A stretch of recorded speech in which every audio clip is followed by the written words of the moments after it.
ಉತ್ತರ ಕನ್ನಡ ಜಿಲ್ಲೆಯ ಹೊನ್ನಾವರ ತಾಲೂಕಿನ ಗೇರುಸೊಪ್ಪ ಜಲಾಶಯಕ್ಕೆ ಜಿಲ್ಲಾಧಿಕಾರಿ ಲಕ್ಷ್ಮೀಪ್ರಿಯ ಭೇಟಿ ಪರಿಶೀಲನೆ. ಉತ್ತರ ಕನ್ನಡ ಜಿಲ್ಲೆಯಲ್ಲಿ ಕಳೆದ 15 ದಿನಗಳಿಂದ ವ್ಯಾಪಕವಾಗಿ ಮಳೆಯಾಗುತ್ತಿರುವ ಹಿನ್ನೆಲೆಯಲ್ಲಿ ಜಿಲ್ಲೆಯ ಜಲಾಶಯಗಳಲ್ಲಿ ನೀರಿನ ಮಟ್ಟವು ದಿನದಿಂದ ದಿನಕ್ಕೆ ಏರಿಕೆಯಾಗುತ್ತಿದೆ.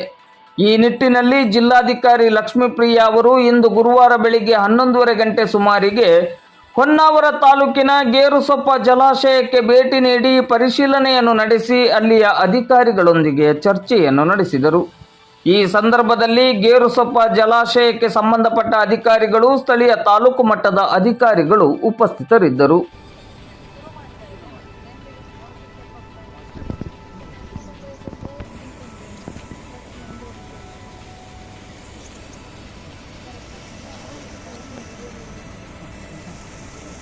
Very minimum madam. ಇವಾಗ ನಮಗೆ 44 ವೆಹಿಕಲ್ಸ್ ತುಂಬ ಕಡಿಮೆ ಆಯಿತು ಮೇಡಮ್. 5 ಟೂ ಟೈಮ್ಸ್ ಒಂದು 5 to 10% ಜಾಸ್ತಿ ಇರುತ್ತೆ. ನಾವು ಕೆಳಗಡೆ ಲೆವೆಲ್ ಹೋಗ್ತಿದ್ದಂಗೆ capacity will be very less.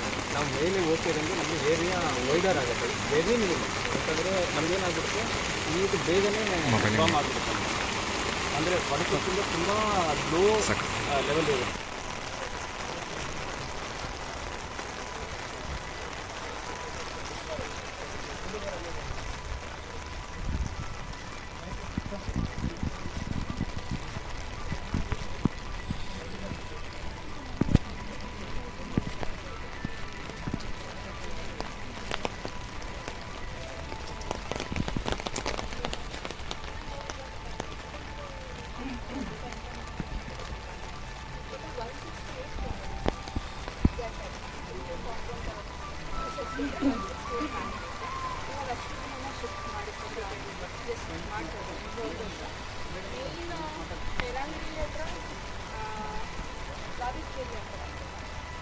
ಅದು ಹೇಗಿದೆ ಅಂದರೆ ಸ್ವಲ್ಪ ಗದ್ದೆ ಇದೆ,